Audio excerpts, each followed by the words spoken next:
Il perçoit donc la lévitation comme l'effet conjugué, la résultante d'une force qui, lui étant extérieure, la soulève en l'air, et d'une attraction intérieure de l'esprit qui, élevé vers le haut, entraîne le corps après lui légèreté prodigieuse qu'acquérait alors le corps. De ces lévitations, retenons le témoignage de sa compagne Anne de l'Incarnation.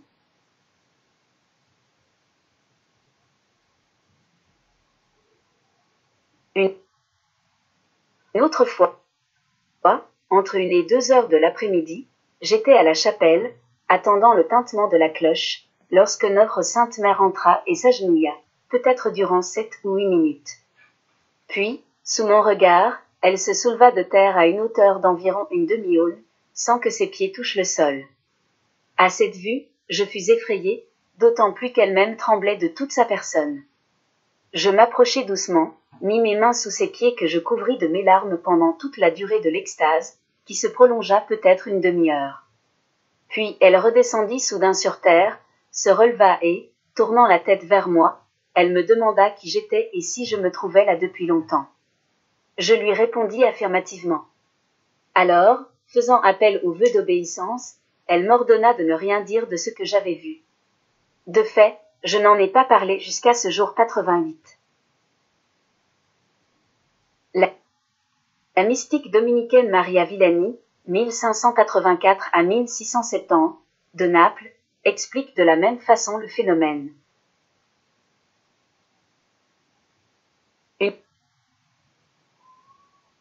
Une fois, alors que j'étais dans ma cellule, je me rendis compte d'une nouveauté. Je me sentis attiré et ravi avec une merveilleuse douceur, fort agréable. De même que l'aimant attire le fer, de même je me sentis soulevé entièrement sous la plante des pieds. Au début, j'en éprouvai une vive frayeur, mais ensuite je restai dans un état de béatitude et de joie des meilleurs qui fussent. Bien que je fusse totalement hors de moi, je savais pourtant que j'étais soulevé à une certaine distance au-dessus du sol, le corps suspendu en l'air, et ce durant un temps notable. Cela m'est arrivé 5 fois, jusqu'à la vigile de Noël 1618-89.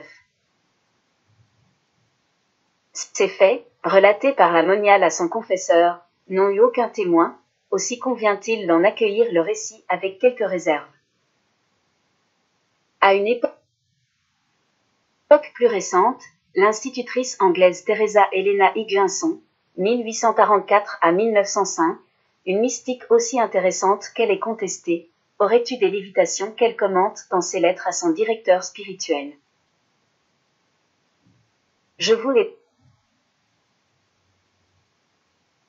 déjà parlé de ce phénomène dont j'avais eu peur, mais cette fois je n'ai pas essayé de résister comme je le faisais auparavant, et je crois que cela a plu à notre Señora. Il m'a alors rempli d'ineffables délices, et pourtant je crois que je manquais vraiment de confiance, car j'ai été terrifié en me trouvant soulevé de terre comme je vous l'ai dit. Je veux dire qu'au début je me rendis compte que je quittais le sol et j'ai été profondément humilié en sentant sa puissance. Il a semblé allumer en moi une flamme d'amour paraissant consumer tout ce qui n'était pas pour lui. Puis on eût dit qu'il m'attirait complètement en lui nonante. Elle insiste sur la conscience initiale qu'elle a du phénomène. Notre Seigneur m'a pour ainsi dire surprise en m'attirant en lui comme un petit morceau de papier enlevé en l'air par un grand vent. Ainsi par moments il m'élève, attirant ma pauvre âme dans son essence même, tout comme une goutte d'eau se mélange et se perd dans les grandes eaux de l'océan, et le corps aussi est soulevé, ce dont je me rends compte. J'appréhendais cela immensément, mais je vois maintenant très clairement que c'est folie d'essayer de résister 91. Elle note également l'impression de frayeur qui, chez elle, accompagne toujours la prise de conscience du phénomène. Aujourd'hui, il a plu à notre Seigneur de m'accorder de ces grandes faveurs dont j'ai déjà parlé, et il m'a rempli d'un tel amour et désir de lui que mon corps a été élevé en l'air. J'ai pu m'en rendre compte, quoique je n'ai pas essayé de résister, j'éprouve pourtant toujours une peur indicible en ces occasions-là 92. Ces textes nous renseignent sur les sensations qu'éprouve l'extatique davantage que sur les modalités du phénomène. Ils présentent plusieurs points de ressemblance avec ce qu'écrit sainte Thérèse d'Avila, ce qui est compréhensible quand on sait que Teresa Elena avait lu les œuvres de la grande mystique espagnole, mais qui ôte quelque intérêt à ces relations. Cependant, Teresa Elena était une femme d'une totale sincérité et d'une réelle humilité.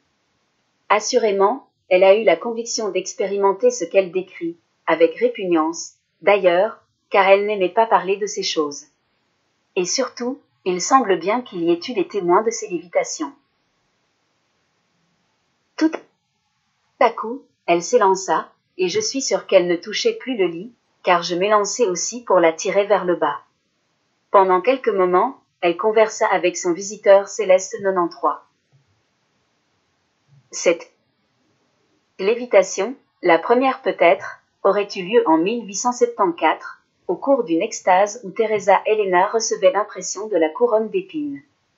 L'effet se serait répété ensuite, alors que débutait la période des fiançailles mystiques, longues années de purification intérieure et d'extase fréquente qui, succédant à la stigmatisation, préparèrent la jeune femme à la grâce du mariage mystique, le 24 octobre 1887. L'autre témoignage, se rapportant aux années 1891 à 1892, est de seconde main. Presque jamais le chanoine Muselet, ne parlait de Teresa. Il avait cependant pour elle une profonde vénération, et il a confié aux religieuses de la présentation qu'un jour, passant devant sa chambre, il la vit, soulevée de terre, ravie en extase, recevant sur ses lèvres la Sainte Hostie 94.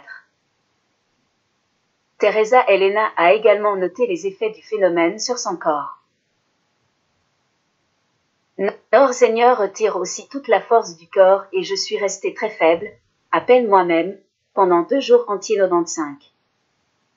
Et encore. Quant au corps, il demeurait froid et raide, incapable de se mouvoir ensuite, pendant très longtemps 96. Les effets corporels de la lévitation sont, dans ce cas précis, tout à fait différents de ceux qu'éprouvait sainte Thérèse d'Avila et, plus récemment, l'Ursuline Lucia Mangano, 1895, une remarquable mystique du XX siècle. Je sens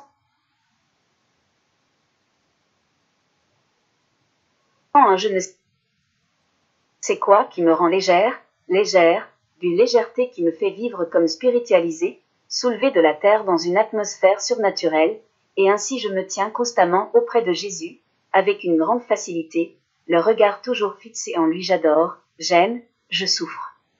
Cette légèreté de l'âme se répercute aussi dans le corps. M'arrive si souvent d'être à ce point fatigué et affaibli, qu'il me semble que je ne pourrais me lever et me tenir debout. Je bouge et marche avec facilité, sans sentir le poids du corps. Il me semble être comme un morceau de bois enflammé qui se consume et devient toujours plus léger.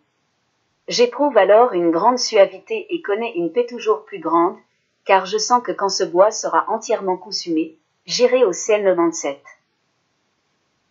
Il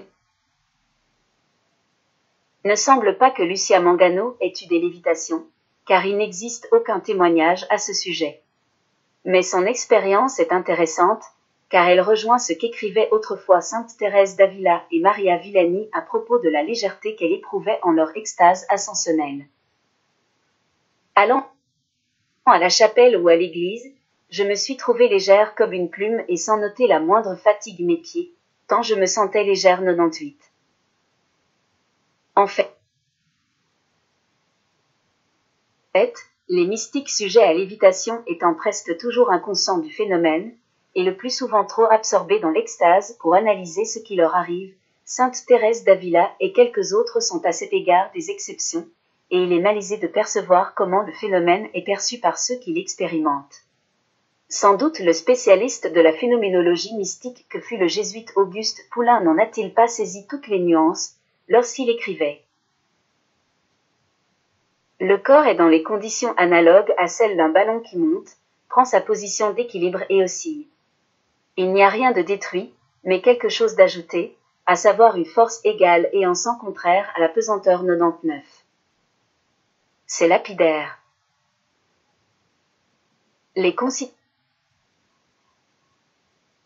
sur la légèreté qu'acquérait le corps des extatiques dans certaines circonstances permettent peut-être, sinon d'expliquer, du moins d'appréhender un incident que l'on observe en quelques faits d'apparition Bahoma, la faculté qu'ont les voyants de se soulever les uns les autres sans effort apparent. Ainsi, à l'île Bouchard, en 1947. Ce que fera la dame, embrasser les enfants, en se penchant vers Jacqueline et Nicole, les plus grandes, et vers Laura et Jeannette, trop petites, que Jacqueline soulève tour à tour sans le moindre effort, les tenant élevés à bout de brassant. Le fait, qui a beaucoup impressionné les témoins, s'est produit 4 fois. La facilité qu'avait Jacqueline Aubry de porter ses petites compagnes est déconcertante.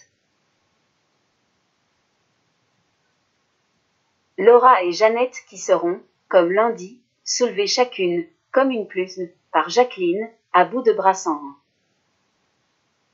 Le même phénomène a été remarqué très fréquemment à Garabandal.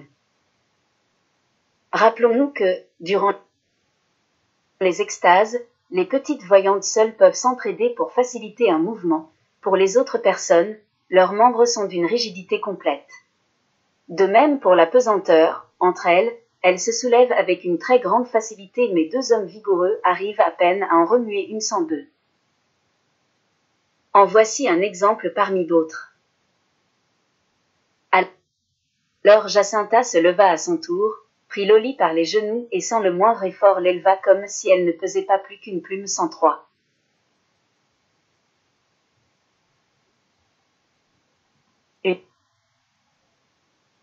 Une dernière illustration de ces cas de légèreté étonnante conclura cette étude sur une note assez originale. Ambrogina d'Urso, 1909 à 1954, religieuse italienne, avait subi à la suite d'une chute accidentelle de multiples fractures. Elle avait été opérée, puis plâtrée des épaules à la taille, l'appareil immobilisant également son bras gauche, si bien qu'il fallait plusieurs personnes pour la soulever et la sortir de son lit afin de l'amener à la chapelle, comme elle en exprimait parfois le désir. Un jour, c'était au printemps 1948, elle demanda à son infirmière de bien vouloir la porter au cœur. La jeune fille, Anna Sprocati, se récusa, car elle se trouvait alors toute seule au chevet de l'infirme résolue à la contenter, lui recommandant de se tenir fermement à son cou avec le bras resté valide. À peine n'eut-elle soulevé qu'elle s'affola, à cause du poids, jamais elle n'y parviendrait. Mais sœur Ambrogina la regarda en souriant, et au même moment eut lieu le prodige. Son corps devint instantanément léger comme s'il eût été une plume.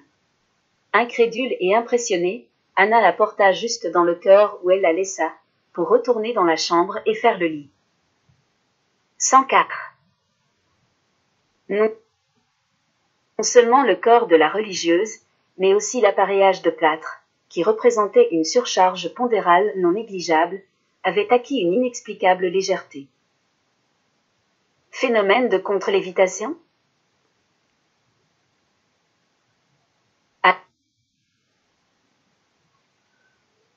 À l'inverse,